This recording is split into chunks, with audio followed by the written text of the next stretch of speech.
వచ్చే ఎన్నికల్లో సత్తా చాటాలనే లక్ష్యంతో కార్యాచరణకు క్రమంగా పదును పెడుతోంది. ఇందులో భాగంగానే ఢిల్లీలో పార్టీ జాతీయ అధ్యక్షుడు నితిన్ నబీన్, రాష్ట్ర పార్టీ అధ్యక్షుడు రామచంద్రరావుతో పాటు కేంద్ర మంత్రులు కిషన్ రెడ్డి, బండి సంజయ్, బీజేపీ ఎంపీలు, ఎమ్మెల్యేలతో భేటీ అయ్యారు.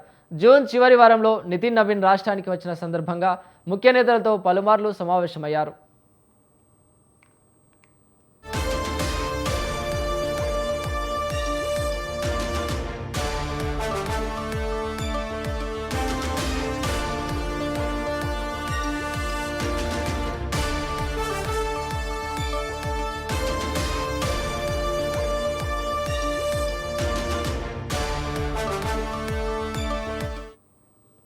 విభేదాలు వీడి ఐక్యమత్యంతో రాష్ట్ర ప్రభుత్వంపై పోరాడాలని నిర్దేశించారు.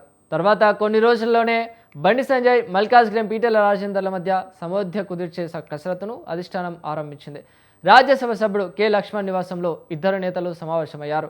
అనంతరం తమ మధ్య విభేదమేమీ లేవని ప్రకటించగా, తాజాగా గురువారంలో బండి సంజయ్ ఢిల్లీలోని తన నివాసంలో కేంద్ర మంత్రి కిషన్ రెడ్డి సహా పార్టీ ఎంపీలు, ఎమ్మెల్యేలకు విందు ఇచ్చారు.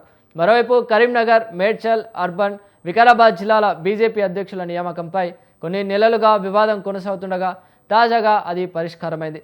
ఈ 3 జిల్లాల్లో బండి సంజయ్, ఈటెల, కొండ విశ్వేశ్వరరెడ్డిలు సూచించిన వారినే అధ్యక్షులుగా నియమించడంతో ఈ వివాదానికి తెరపడినట్టయింది.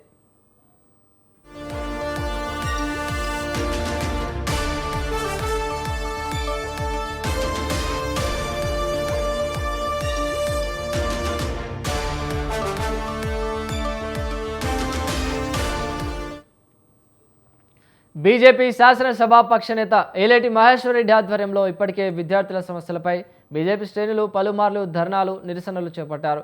రానున్న రోజుల్లో ఈ తరహా కార్యకలాపాలు వేగవంతం చేసే దిశగా కార్యాచరణ రూపొందించుకోవాలని శుక్రవారం జరిగిన భేటీలో పార్టీ జాతీయ అధ్యక్షుడు రాష్ట్ర నేతలకు కరాఖండిగా చెప్పడాన్ని బట్టి చూస్తే వచ్చే ఎన్నికల్లో గట్టి పోరాటానికి అధిష్టానం నేతలను సిద్ధం చేస్తున్నట్టు స్పష్టమవుతోంది.